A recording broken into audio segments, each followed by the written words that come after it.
Well, hello, Earth. Are you ready for this? A very warm welcome to this spectacular venue this evening. It is so good to see you all.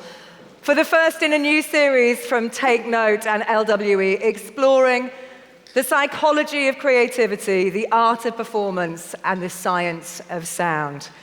I'm Nemone, DJ, broadcaster, and integrative psychotherapist, and I see clients on a weekly basis for a range of issues, working generally, relationally, and with the body.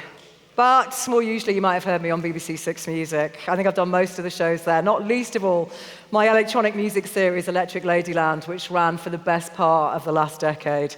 And I have loved playing the music of tonight's guest. You'll have definitely heard me play him variously over the years. I am a huge fan. Tonight we delve into the music and mastery of Max Cooper, electronic artist and computational biologist. He always brings emotional and sensory resonance through his often warm, always experimental electronic creations, incorporating, of course, his science background, more specifically his PhD, alongside his passionate musical explorations. He combines all of this via imaginative live performances, installations, immersive audio-visual experiences, of which we're going to have a bit later, and of course his multiple award-winning videos. And I was thrilled when he decided to perform at one of the historic sites closest to my little Greek heart, the Acropolis, last year. His sixth studio album, Unspoken Words, came out last year as well, and is just the latest in his extensive back catalogue, which dates back to 2007, when alongside his computational biology studies, he was also a local techno DJ. It was Max's music that accompanied the powerful video narrated by Greta Thunberg and Pope Francis at COP a couple of years ago, COP26, urging world leaders to incorporate climate and environmental issues into their COVID recovery plans. And musically, he's reworked all kinds of people. Artists as varied as Philip Glass, Niels Fram, Terry Riley, Michael Nyman, Hot Chip, Moby, as well as working alongside many other innovators in this field. And that's before we get to his record label. So with Mesh, he endeavors to explore the intersection of music, art, and science through interdisciplinary creative collaborations, and often that blurs the lines between art, mathematics, film, choreography, science, architecture, psychology, and spirituality. Should we get him on? It is time to welcome the one and only Max Cooper to the stage.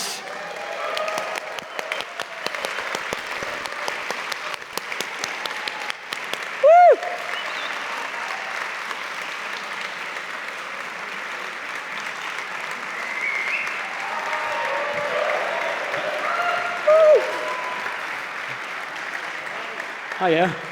Oh, thank you. I love the pause, Max. I didn't listen. I had to go down the hall because I didn't want to hear what you were saying. I was like, I said I'm going to big you up. You might not want to hear it. Embarrassing way, right? So. Oh, it's so nice to see you. How are you doing? Thank you for doing this. Yeah, good. And thanks for everyone for coming along. So we've got a unique opportunity. We're going to delve into your mind, not only as an artist, but also a scientist tonight. We're going to try and show some visuals and play some music alongside this, a bit of kind of experiment. And we're going to understand your creative process and some of the science that's been driving you. So thank you for joining me on stage ahead of the performance that we're all going to witness tonight. But I wanted to start with music and science, really, because they've both been interests for you since childhood. And first of all, I wonder what the earliest scientific draw was for you. Were you a fan of space, how things work? Do you like engineering? What kind of sparked the fascination? Before we start chatting, I'm just going to turn the music off because I can hear it in the background. And it's going to. Do you have that thing when, if music's playing, it takes over your mind, And I imagine you get that. What synth is that? How is that made? It's like, I can't handle it. These people that use music for working or something, I don't understand at all. You need it either on or off. Yeah. Okay. So anyway, science and music. Yeah, and science for you. What kind of initially drew you to science as a kid? Were you just, I don't know, was there a kind of initial impetus? I think a lot of it was like sort of escapism. I think Northern Ireland I didn't always enjoy it, and I found science was this amazing, beautiful place that I could escape to that was, full of beautiful things, really. So there was that. And also, I think the natural tendency towards like aesthetics, like science for me is always it makes me feel, like, I don't know, there's beauty and there's terror and whatever. I approach it from a sort of emotive perspective. So there's just that appeal to emotions and aesthetics has always been there, and that links, science, music together. That's why I love both of them, because they are both driven by, aesthetics and feeling for me. And so science for you is quite often visual, isn't it? As I suppose yeah, music is. I mean, there's different people. There's famously two types of mathematicians, the sort of ones that are great at sort of calculating with, equations and sort of the algebraists, and then there's the people interested in geometry and forms and visualizing. There's two different very schools of approaching the same problems.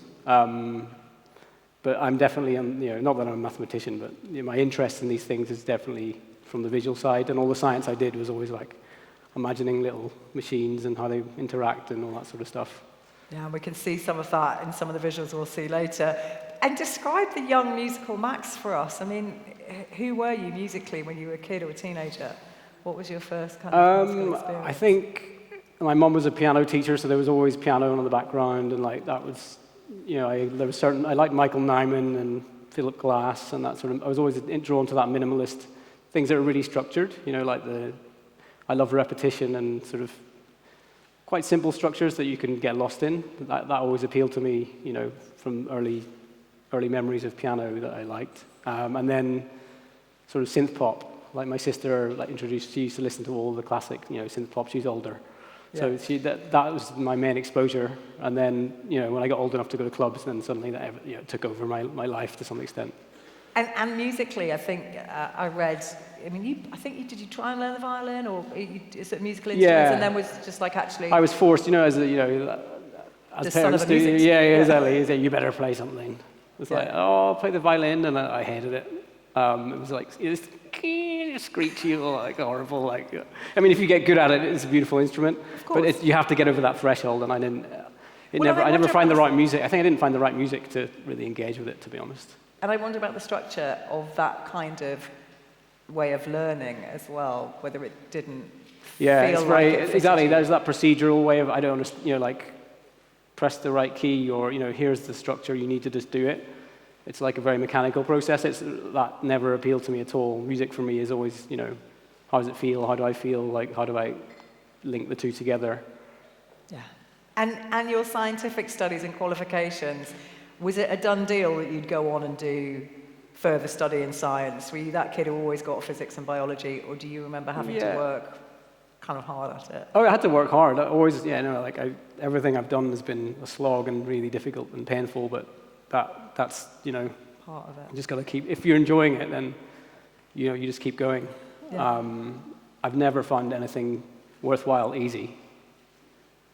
And the PhD in computational biology, what were your main areas of interest, and kind of what were you, mainly focusing on? It was basically, it's quite linked to, what I did was quite linked to the whole AI thing. It was evolution of networks of genes. So, the AI systems are based on optimizing, sort of simulated neural networks, but I was simulating gene networks, so how genes switch each other on and off, and how the cell has a little computer, or something like analogous to a little computer inside each cell, and that takes the inputs, and it just, the cell moves around or does certain things, expresses certain proteins and all the rest of it. It's a very similar process. So I worked on how cells evolve to be able to, respond to their environment and live. So it's basically self-optimizing systems, the same thing that has exploded in recent years, but from a slightly different perspective. Well, we'll come on to AI a bit later, obviously. It's involved in some of your productions as well. When you were immersed in science studies, I'm really interested in what was happening for you musically. So where was your musical mind focused? This is in Nottingham, isn't it? Yeah. I mean, so I started going to clubs, in Belfast and in Northern Ireland in the 97, 98 sort of thing. I think my first gig was in maybe 97. You were raving, weren't you? Properly raving. Yeah. Prodigy was my first ever gig, so it was straight in there. And then I used to get into all the trance stuff and like the techno and Because the shine. club And scene all was the, fantastic in that era as well. There were, big DJs, Prodigy. You had kind of some crazy performances there. Yeah. So no, I got obsessed with it. I mean, also I mentioned the Belfast thing. Like, it was for me a major like coming out of my shell sort of situation where, there was always this tension between the different religious factions and the political issues and all the rest of it. And then going to clubs, seeing everyone, when it was, that all that sort of evaporated, and there was just this. So that was, for me too, sort of being able to be more expressive and sort of, it really appealed to me in many ways. Not just the music, but the whole club scene, and that, that I delved right in and went to Ibiza every year and all the rest of it, and just. Well, you were witnessing firsthand, I suppose, the connectivity of music outside of any other beliefs or, cultural kind of positions. I suppose that was something that appealed. Yeah, I mean, my family were immigrants. Like, we weren't. I don't have Irish family, even though I've got a subtle Irish accent. I was sort of in the middle of it with, what religion are you? What side are you on? Being like, oh, I don't know. And it was quite intense then. There was a lot of problems. But then clubs, suddenly everyone, there's people from all communities, and it was just this like, oh wow, this is great. This thing is amazing. So it really, resonated with me. And is that when the spark formed of wanting to make your own music?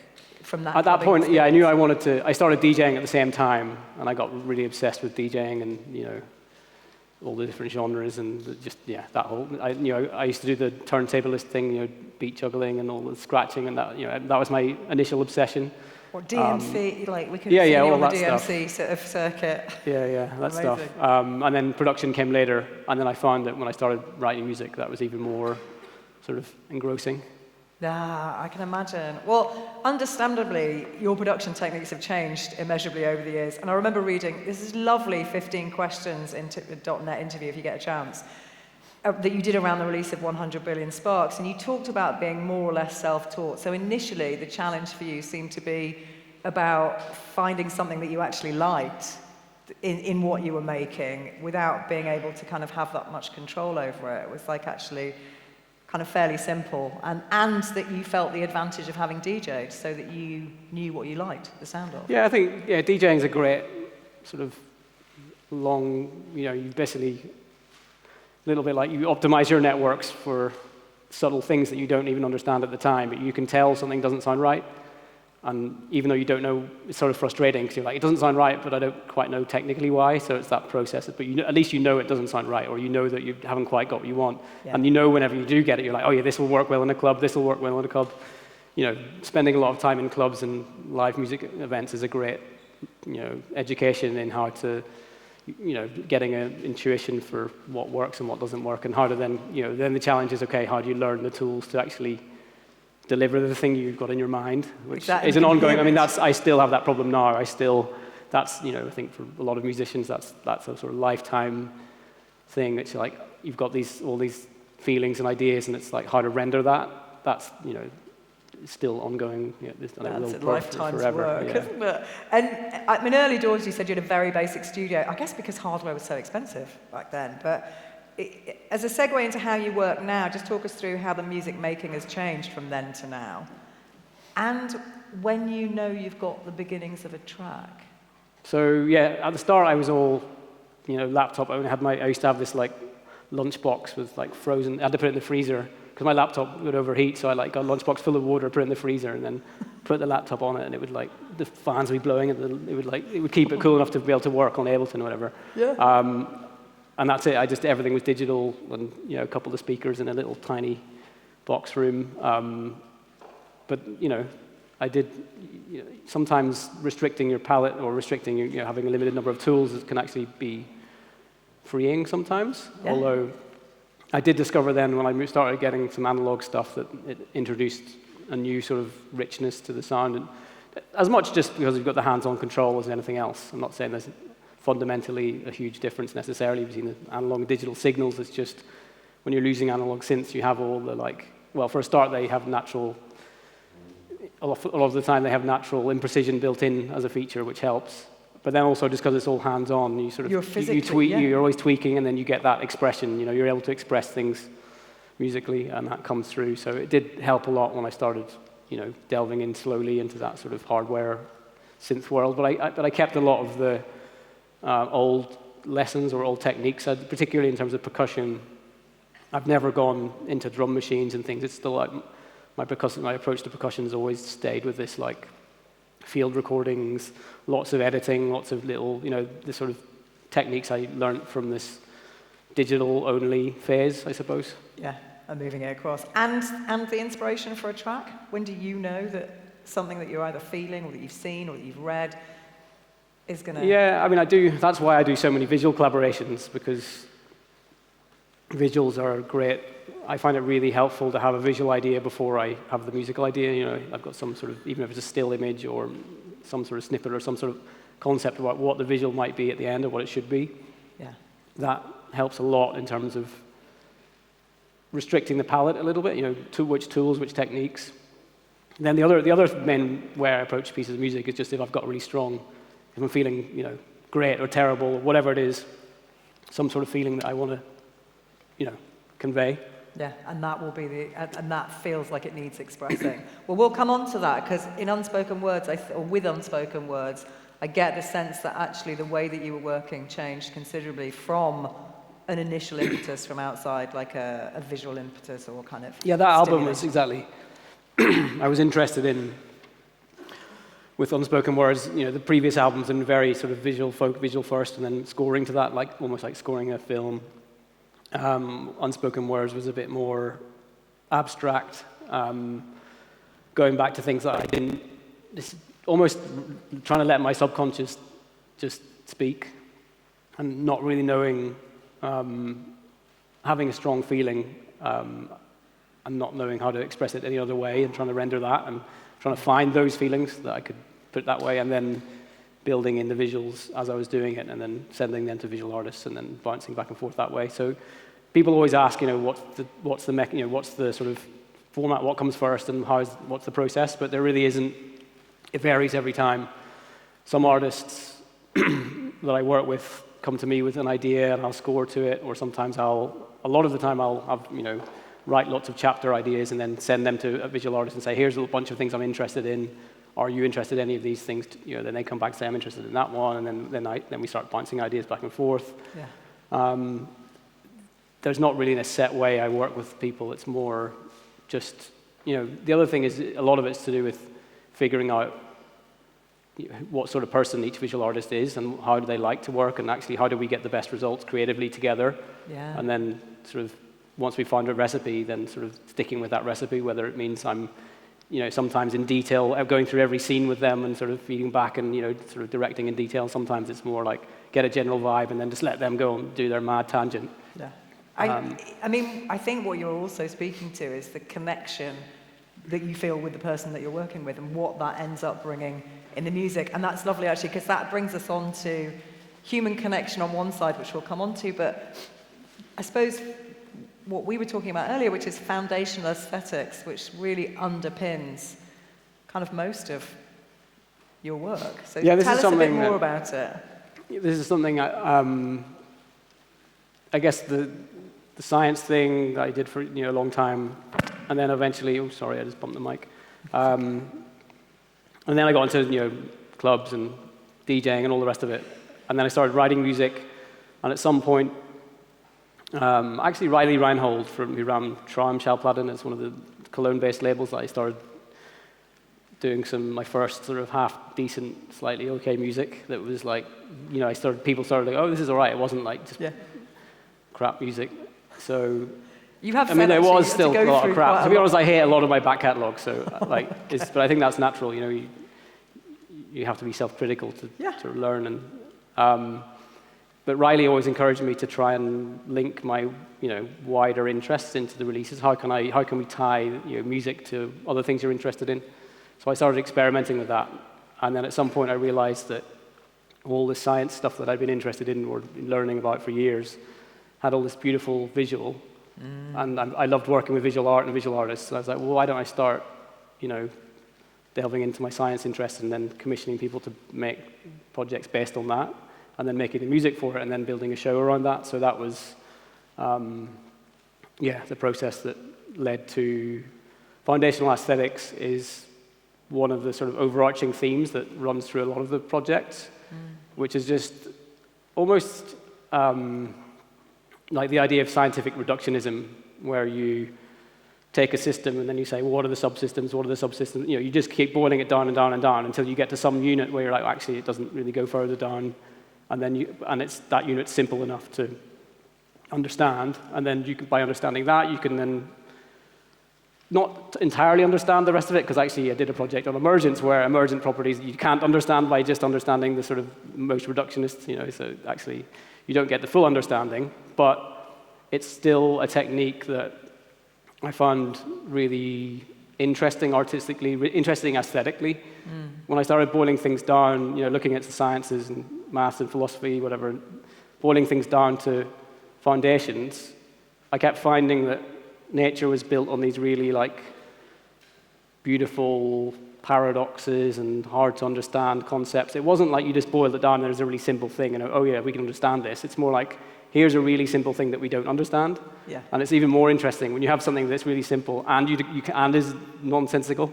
That's amazing. And nature seems to be built on a lot of these things. So that's why this idea of foundational aesthetics, this idea that, I should put a thing on, shouldn't I, while I'm chatting about Let's this. see some of it. So this is a simple one. Everyone's heard of pi, right? Not what you eat, but pi, the digit. P-H-I. Yeah. So pi begins with the number 3. So you divide the screen into 3. There's 1, 2, 3 lines, right? And that's going to say 3. And then the next digit's a point, 3.1. That one divides into 1. And it's 5. And then it's 7? No, 1 again. 1, 4, 1, 7. Yeah. Yeah. Anyway. And then it keeps going, 9. So basically, this is it's a tree map, right? So you can take the digits of this really important number that represents the ratio of the distance around a circle to the distance across it, basically. It's that ratio. So it's, on one hand, it's representative of this perfect form, which is the circle. But on the other hand, the digits that create it are statistically random. Yeah. So whenever you start visualizing the digits, you get this really, it's structured because it's a tree, it keeps subdividing, but ultimately there's no discernible structure within it, even though it represents this perfect thing, so you've got this really simple idea where on one hand it's total disorder, on the other hand it's total order, and the two just go together. So how do you feel about that? How does it make you feel? And it's just beautiful, isn't it? It's just you can tell it's sort of trying to tell us something important, but it doesn't fit with our everyday notions of, what we're used to, I suppose, or what we think nature is. Yeah. And these sorts of things keep popping up, particularly that combination of order and disorder, which I've then taken on musically a lot. Yeah. And this was a great one to score to musically. It started off with a still image of this, by Martin Kruswinski, because I was looking for, I knew I was working, I wanted to have some sort of visualization of the digits of pi for this project I was working on. And I found this still by Martin Kruswinski. He's an academic in Canada, I can't remember which university. And then I had this still, and then I don't have the music here, but I worked with a software developer called Alexander Randon to do a similar process musically, where you have a melody which you can subdivide. You can modulate one melody with another, and then you can keep subdividing the modulations. So you get this really simple pattern, which then gets more and more complex. Yeah. And having the image and the idea and the sort of excitement of the concept all together led to, probably the best piece of music on that album. So this is Transcendental Tree Map. Yeah. From yearning for the infinite. So I just love delving into nature and finding these things and getting excited about it and chatting to the academics and then chatting to the visual artists and just trying to figure out how to make something musically, how to tie the concept. With this, there's lots of very sort of rigid digital sort of blips, but then they subdivide in this way, in this sort of linked way, so that it felt a very natural fit. Yeah. But in the end, I'll have some sort of technique that in terms of this MIDI sort of subdivision process, there'll be some sort of technique that I have that tries to link the two things together. But ultimately, it's just like, how does it feel? Does it feel correct? It's not. Again, that's how I've always approached music. Is it seeing this work alongside what you're doing? Yeah. It sounds like mathematically with the music for this particular piece, and then when that feels right. Yeah. I think again, it's the same thing as whenever you imagine yourself when you're making music for a club, and you think, if I played this in a club, would everyone enjoy it, or would they all throw their stuff at me?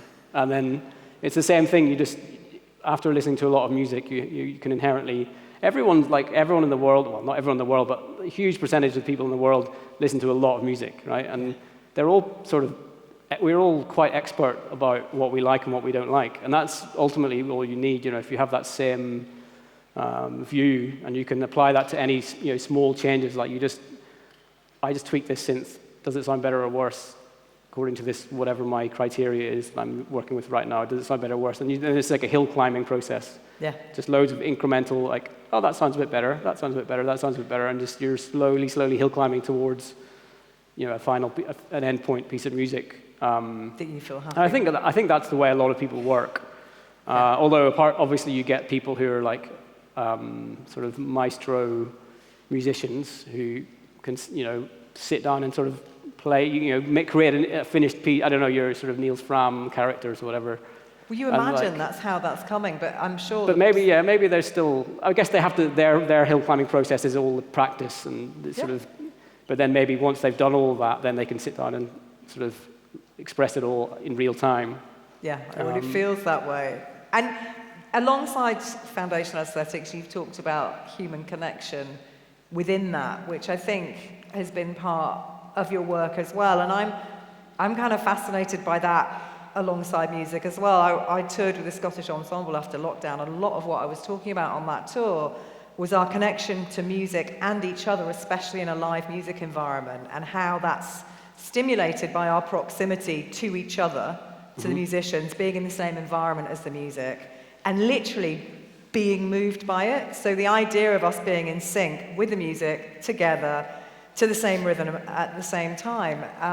I don't know, Bessel van der Kolk talks about this in The Body Keeps the Score, about getting in sync being essential to us as humans feeling safe. It's an old stress coping mechanism and is at the core of our kind of mammalian sense of safety. And we are vibratory beings. We're in sync with each other at a neural level, and being in sync is at the core of our sense of safety. And I'm guessing you've talked about this as well when you talk about the body vibrating in the kind of live music environment, when you've sort of talked about using low frequencies. Yeah, so that's about that connecting us. So, absolutely. The sort of point with this stuff is, like, I can ramble on about all this sciencey stuff, but ultimately a lot of people don't really care about that, and it's like, why should I care? Though, don't we, as well? Like, we care ultimately what we're interested in as humans is like, what makes me feel something? Like, what is it? What's the human element to this? So it's all well and good having a science idea, but then it needs to have some sort of human connection. So I'll show. Yeah, I'll show a slide on that. But one before I do that, there was this also foundational aesthetics. This was symmetry. So it's another like really basic idea that, without symmetry you don't have natural law. It's almost like the world couldn't exist. Like if I like, I don't know, drop my laptop today, it's going to smash on the floor, and I'll be very upset. And if I drop it tomorrow, the same thing will happen, and I'll be very upset. So there's a law that says it's going to smash on the floor or whatever. That's just the way things are. But that's the symmetry. It's like there's symmetry about time in that example. Yes. So symmetries and natural laws are, to some extent one and the same. So, but you can visualize symmetries, with reflections and transpositions and, the types of operations, which I did with Kevin McLaughlin, who's one of my long-term amazing collaborators. Yeah. So that was another foundational aesthetics sort of thing to chuck in there before we go on to the human connection one, which was... So yeah, talk us through what's happening. So yeah, here. vibrations. This was all about vibrations. So on the right-hand side, you can see a sort of... It was a development of that last video, but slightly more developed in a slightly different way. But ultimately, the process you need to calculate the digits of pi is called a transcendental process. It's like an infinite. You can never know all the digits. You've got to just do the calculation and keep on going and going and going. And the longer the bigger your computer is, and the longer you leave it running, the more digits you get. But it's this, infinite, iterative, forever, never-ending process. It's called the transcendental, mathematics or transcendental number. Yeah. So I was interested in tying that to the more spiritual connotations of transcendence. So I did this project with Martin Kraswinski and Salvador Breed in Leuven during lockdown. So you can see everyone's got their masks on. Mask on, yeah. And so it was like, how do we take this sciencey idea and then turn it into something more human, or what's the human angle on it? And it does link these sort of ideas from spiritualism, to ideas of science that you touched on. So we presented it in this format where it was inside this beautiful St. Michael's Kirk in Belgium, in Leuven. Stunning. And we built these beds that people would lie on with these low-frequency shakers screwed into the bottom of it. So there was Of the bed? Of the bed, yeah. So it's like you lie on this it's quite what did it feel tough like? surface, but the whole thing it's moving. So you get this, and then in the ceiling is all these transcendental sort of maths ideas. But because it's in a church as well, it has a particular, very special feeling about it. And then it has this sort of experience, sort of weightlessness type feeling when you're lying on the beds.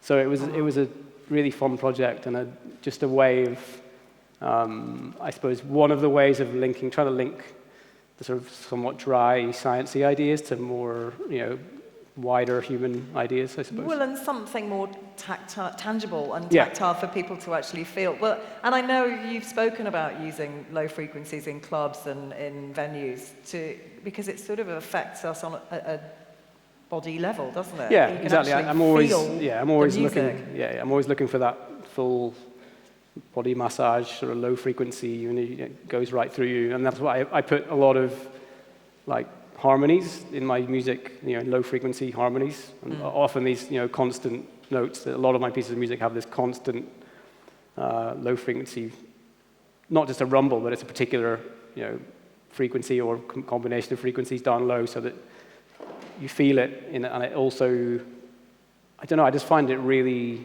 warming and sort of immersive, it just feels good. Yeah, so, comforting. Yeah. I wanted us to listen to the beginning of Order from Chaos, so I hope you can get that from us. It's kind of fundamental to the understanding of this track. See if you can hear what natural phenomena Max recorded that then became the impetus. Okay, let's see if I can get this to work. For this particular track. And some of you probably know this anyway, but you can really hear it in this environment.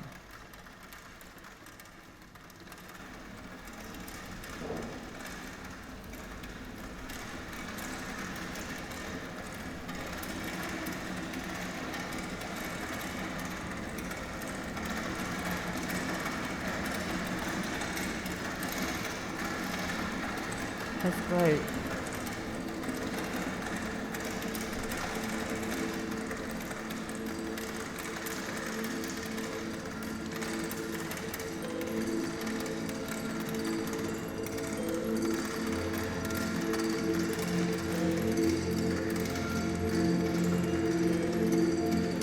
Oh, it feels criminal to turn that down. I'm so sorry. We're going to get more of this later, obviously. I hate talking over music. Anyone get it? What did you hear? Rain. Hail. Hail, yeah. Yeah, Rain, yeah. So I can't remember if it was tell hail us about or... this. So this goes back to what I mentioned earlier, this idea of emergence. So you've got reductionism, where you're breaking things down to these sort of atomic units and then trying to understand the world that way. But then you've also got this thing where you've got all these atomic units interacting, and something more happens. Our brain, our sort of mind is a good example of that. It's like you can say, oh, the human, you understand genetics and biochemistry and all, physics, the interaction of, the different types of ions and whatever. but ultimately, our experience of being a human is not very linked to that. It's like we're something a lot more than just, particles bouncing around. Yeah. Well, at least we feel like we are, and we hope that everyone else does it. We assume they do. Well, we but anyway, can that's a think whole about other that. thing that we shouldn't talk about. But I was really interested in this. Emergence is a very interesting area of science where, a little bit like I was saying earlier, it's when things happen in sciences that surprise us and that maybe that we don't fully understand, and it's again where art is hiding a little bit in. The nature of the artist is in there, tricking us, going, "Oh, you think you understand things? Here's something you don't understand at all." Even though you think you understand, the building blocks. So I was interested in how can I represent that musically. This same process, like here's an idea that I'm working with. How can I make a piece of music that embodies that somehow? Yeah. So it was raining really heavily one day. I can't remember if it was hail or straight, just heavy drops of rain. But at the time I was in like an attic room, in I think it was in Crouch End at the time. And it was like, so I got my binaural mics and I recorded the sound of the raindrops hitting the window. And then I got a system to automatically mark where every raindrop hit. And then I got a drum grid, like a drummer, again, another system like marking all the hits of a drum pattern, that a drummer did. And then I slowly forced the raindrops towards the drum grid, so that what happens is you get this randomness of the rain, but then slowly you can hear that it turns into a rhythm, and then the piece of music starts building around the rhythm of this. So it's emergence. It's like, here's a rhythm that's emerged from this randomness. What feels like slowly. Chaos. So it was a way of trying to reference the idea, basically, musically. And then Maxime Courceret, this amazing artist, did this really beautiful sort of journey through different forms of emergence, different forms of biological and cellular and chemical emergence, basically, in his video. So, yeah, that was one of the better parts from the Emergence album, I guess. That came from the natural world. I mean, we're sense-making beings. We're trying to make sense of what we're seeing, of what we're hearing. It really feels like the work is moving, and the visuals that we've seen so far, towards spatial audio, right? A kind of, I've got the layers of what you see and what you hear, and now how can I make it more, how can you inhabit it? So I suppose that will lead us on to, we're going to try something here, but explain a bit about spatial audio and how it works, because we're going to feel and be in it a bit later in Max's performance. A little bit. I mean, it's, as you said, it's hard to do in this kind of bigger venue. So yeah, here's some spatial audio stuff. So I recorded that last song on my binaural mics. There we go. There's some binaural mics. So binaural microphones, you put a microphone in each ear, and then as you're recording, it captures the difference in time, like how long, if a sound's coming from that side, it hits this ear first, and then that ear a little bit later. Yeah. And if it's coming from behind, it'll sort of interact with your ear and be filtered by that. You capture those parts of the recording into the, the stereo recording. Sorry, the parts of the sound in your environment into the recording. So when you listen back with headphones, it tricks your brain into thinking that those raindrops are coming from one side or the other. So you get a spatial experience. So that's a technique I use a lot in my productions, via simulated form, but also via recorded form, like in that piece of music. But that's just, these spatiality in audio has always been one of my main interests. I think it goes back to the idea of a love of aesthetics and, hearing a piece of music as a physical structure, and that applies to space as well. And it can very literally apply to space when you start using these types of panning techniques that you can say, okay, the sound's going to be in a particular place around me, and then it's like, where are all the sounds and how do they all interact? And then you get into the realm of like object-based spatial audio, which I've done a few albums in. Will Cohen from Stringingtons. He's a good friend and an amazing musician, sound engineer, and Niels Orens. We worked together with the whole of the whole of String and Tins, a bunch, like 12 or so engineers on the last album, taking every piece of music and then looking at the visuals, looking at the concepts, and I wrote a spatial brief. If this piece of music was a three-dimensional living entity of sorts, what would it be? How would the parts interact? And then how do we build that as a 3D model? And then how do all the sounds correspond to that 3D model? Feeding the sounds through the different structures of the So it's really changed the way you've viewed the production and the way that you've been making it. Yeah. It opens a lot of doors because I'm always with stereo production. I'm always wanting to put more and more detail. I love microstructure. Again, it's very, I think it referencing nature. Nature. You can take anything like a table, and then you can zoom in and see like microstructures within that, and within that. You can keep going down and down and find more and more richness. Yeah. And I always want music to have the same format. So I'm always putting more and more layers in, but I get to this point where there's like 200 layers or something, and I add more and I can't really hear it. I'm like, I want more layers, but I can't hear them. But then if you have space, then suddenly you can say, okay, that layer is going to be over there, and that one's going to be there, and then you can start to hear more. You've just pushed the boundary to give yourself... It opens doors, like, and then you can start putting, instead of just having melodies that are patterns, frequency, you can have patterns in space. You can say, well, what happens if I have that melodic pattern, but applied to a pattern through space instead of through frequency, or instead of timing, which is rhythm. Yeah. It opens a whole other door for types of patterns, and then it's like in space, and then it's like, how can I communicate something using these patterns? The example I always give is if you're out on the street and you're about to walk across the road and you hear like big, screeching brakes or something, you probably pay attention and don't step out onto the road, and you probably get scared.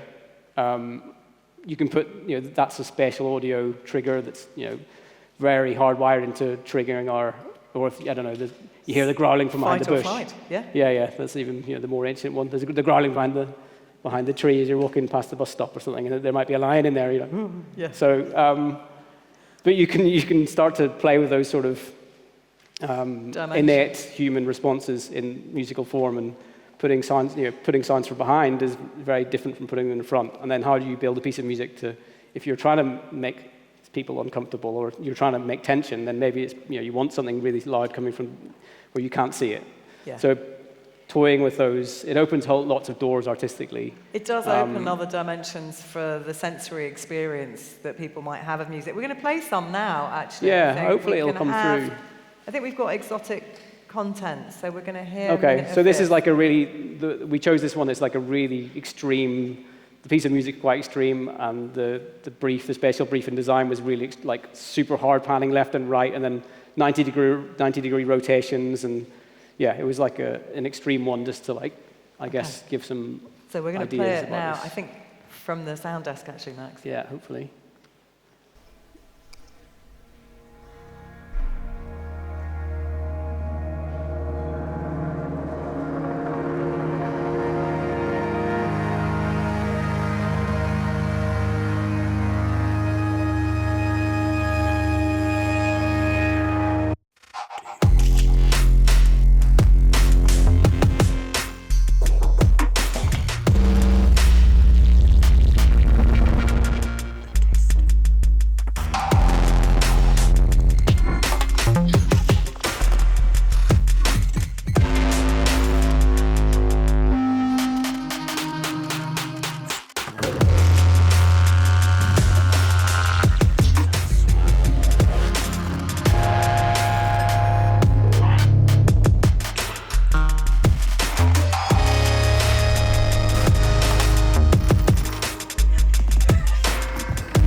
So just explain a bit, as I mentioned earlier, why it's quite difficult to do spatial audio in a space this big in terms of the gig we're going to be at later. There's a lot of reflections from the walls, but also, if you're sending a sound from that speaker right at the back, it takes quite a long time for it to reach us here.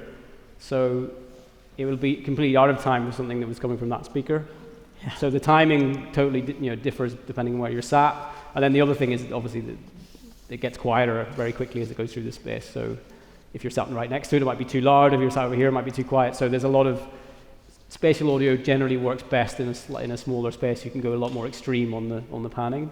The challenge in this room is getting a balance between some spatiality, but also making it sound okay from everywhere. Yeah. So for the show tonight, I'll be playing in spatial audio. There'll be some sounds that will be spatialized, but then the core of it's still going to come from the front, just so that it doesn't end up sounding terrible in certain seats. You know, that's the challenge.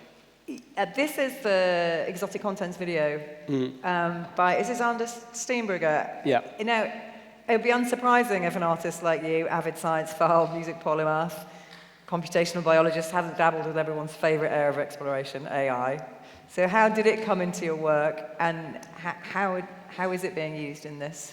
Yeah, I mean, AI is like, as with a lot of new technologies, a sort of blessing and a curse at the same time, you know.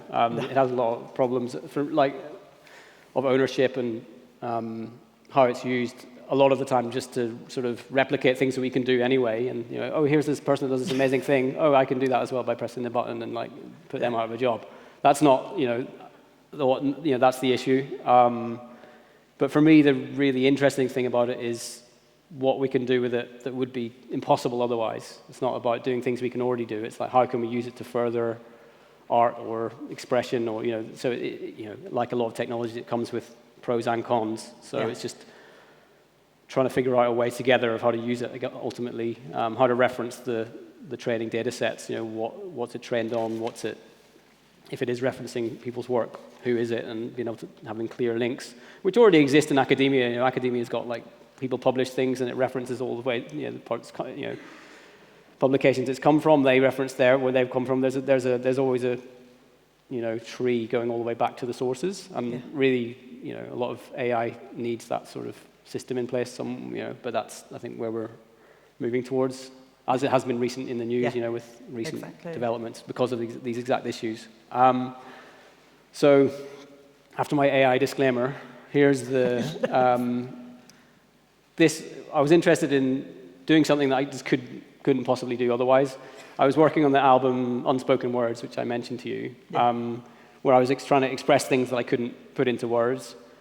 And as part of that, I was thinking about visualizing. How do I visualize things I can't put into words? So I went to the philosopher Wittgenstein, who wrote a lot about the limitations of language and where language trips us up, you know, essentially. When we try to use words to describe things, how we end up in these, you know, dead ends philosophically, and these, you know, conundrums and paradoxes and things that are because of our language, essentially.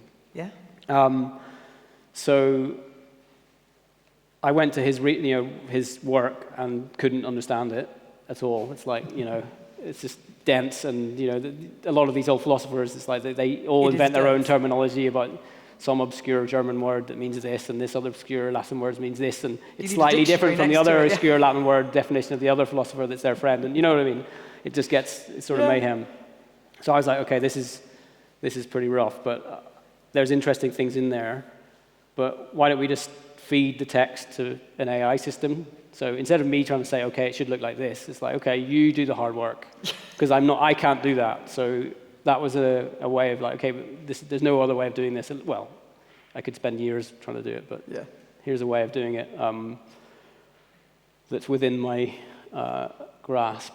And it just created this really mad sort of, there's lots of moving between symbolism and reality and how it all fits together. It's just this super abstract journey through our concepts and our world, But it's a beautiful representation of what you're saying. It's really dense, and it's kind of chaotic, but there's beauty within it. Yeah. And so we can really see that represented here. And Symphony and Acid you used kind of Wittgenstein as the starting point, and that was that really spoke to you. Yeah, that was, again, I wanted to do another project where we used where we actually showed the text. Yeah. So the one video there where we were showing the visualization, but another one where we were building the video from the text. And Kasori Computery, this great coder and artist, built an interactive system, which was the whole video is based, HTML coding, which is like this old. Don't know if anyone ever used MySpace, and you had to like do your HTML. Like the whole video is built in HTML. MS Messenger, back in the day. So we're going to play so I can play a little version, and then I'll play a little bit of that. I'll just show you what it looks like, and then I can go on to the interactive version. We'll try one for So here. if I can find it on here. I'm just on my live system trying to scan through millions of videos to find exactly the right one. I've got it in here somewhere. But yeah, the thing that I was interested in with this, beyond the Wittgenstein version, was gathering unspoken words from people that are interested in the projects that I'm doing and on Mesh, our label. Yeah. So we built a website where people could put things that they wanted to express that they didn't feel like they could in everyday life. So it's still, essentially, we couldn't escape the words, but we could at least encourage people to express whatever it was they wanted to express. Anything to come out. Yeah, and then we built this same type of music video, but from the words of the people that input. And it's really beautiful. I'll show you that as well. So this is the Wittgenstein, sort of the initial version, and it gets more crazy and does loads of HTML vibes. How do you feel when you're watching this? Because I'm constantly trying to make sense of what it's sort of intense. If you try and you sort of fall into it. I know what you mean. There's been times when I've tried to focus on it, and it does this weird thing to your brain. Particularly if you're someone that reads a lot for a job, and you're used to that speed reading thing, and it just pushes you far. You're like, whoa! It's you're kind of upping the ante. Overload. Yeah. Some people don't like it at all. I've had some people be like, no, I don't like that one. It's something. Well, I think with the music, then of course you get a different dimension, don't you? Because that almost holds you whilst the music, you might be engaged and trying to understand. What I'll do is, let's see if this is an experiment. We're going to be doing real-time. I'm going to go on the website. Let's see if this works. I'm going to turn that one off. And we're going to go on the website of this. Okay, here's the website for the album. Okay. And then you can type your words in. Let's say, I'm not going to. No one ever spells my name right. Did I spell it right? Yes? That is. All right. That is exclamation. Right. Well done, Max. 1 point.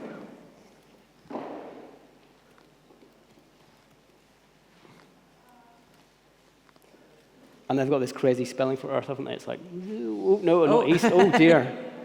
Yeah, you do. Spell Earth. Okay, let's see. Excellent. Okay, let's submit. So this is not very.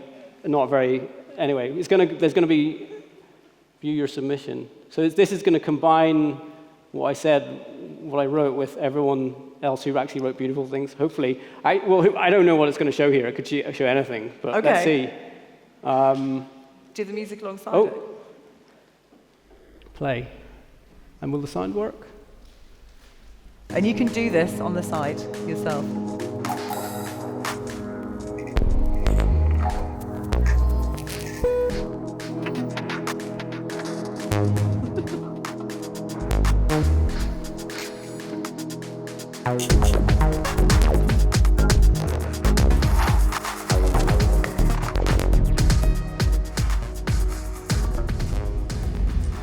So it's syncing using the MIDI triggers from the audio to sync to the HTML processing of the text. And then it's going to start bringing in other, a lot of things that people have written in other languages and all sorts. And as you leave it, it'll get, more, the text grows. It starts off with these small, but you get this really beautiful barrage of human feelings and ideas. And it was. Well, it's again a way of bringing people together in a sort of space that might. I really wanted to do some projects where we put these as physical installs, and it was still something we're looking into in different locations. So you can put in real time your thoughts into it, and then there's other locations that are people sharing their thoughts, and it's sort of mixing people's thoughts together from different locations, and that's it. And a wider connectivity. And hopefully, every so often some super weird stuff comes up as well, but hopefully we don't get anything too insane. Because Anyway. No, that is the unknowing, mate. It's great about it. It's an art piece. So, Max, before we get everyone to we're going to have a little break before we get to the performance. I just wanted to ask you what else you have lined up in the pipeline for 2024. What follows? You've got these two interactive audiovisual shows that you're doing, and then I know that some more performances. Yeah, so today. There's the Barbican and Salzburg project called Seme. So it was a commission from this festival in Austria that were doing this Italian theme, and it's also an opera classical festival. They wanted to know if I could do some sort of electronic classical Italian reference fusion with an opera singer and a cellist and modular synths. And how did that land with you? So yeah. So it's been really fun actually. It's been a really fun experiment. With opera singer. Yeah. Max. So Kim Sheehan will be the singer at the Barbican, and Sarah Aristidou will be in Salzburg. They're both amazing opera singers. So I've been experimenting with this like blasting, vocals, and actually one of the main things that I've found that's been really sort of musically rewarding from that project is delving into this ancient Italian music and this ancient church music, basically, for choirs. Yeah. And I find it, it's really beautiful. So I've just been taking this ancient sort of holy music and then I'm probably doing something that is sacrilegious with it. Who knows what that is saying behind us? It's slightly worrying. I know. Just throwing up anything. So yeah, that's a really exciting project for April in London and Salzburg. Next year. Working on a new album. Oh yes, and the title. Actually, I haven't done as much of that as I was supposed to done yet. So it's don't tell my manager. He's probably sat there going, "What? You said you'd done half of it."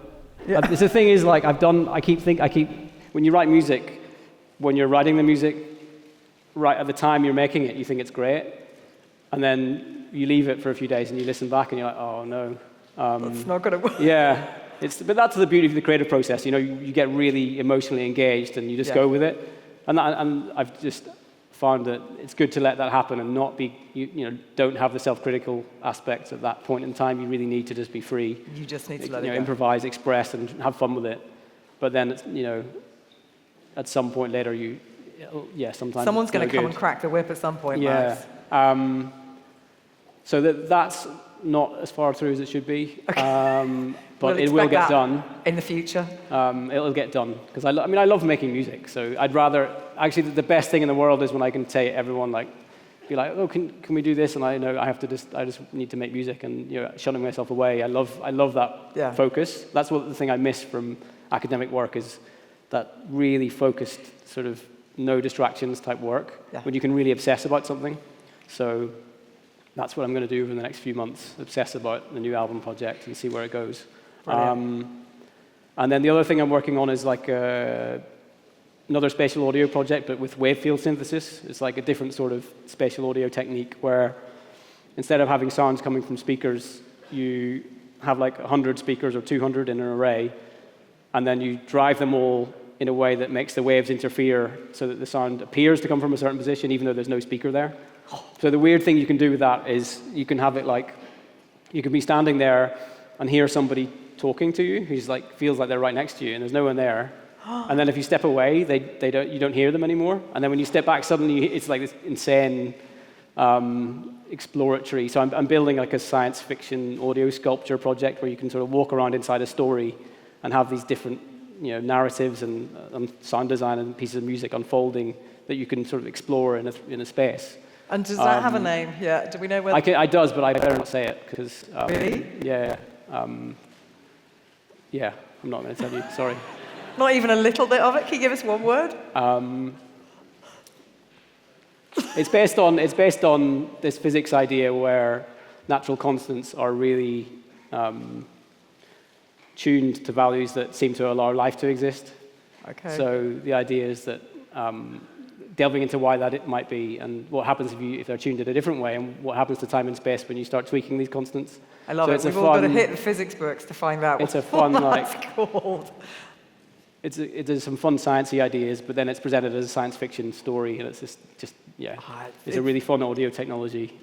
But yeah, that's an exciting project to delve into. Sounds really exciting. So I want to say a massive thank you to Max Cooper for generously giving up his time.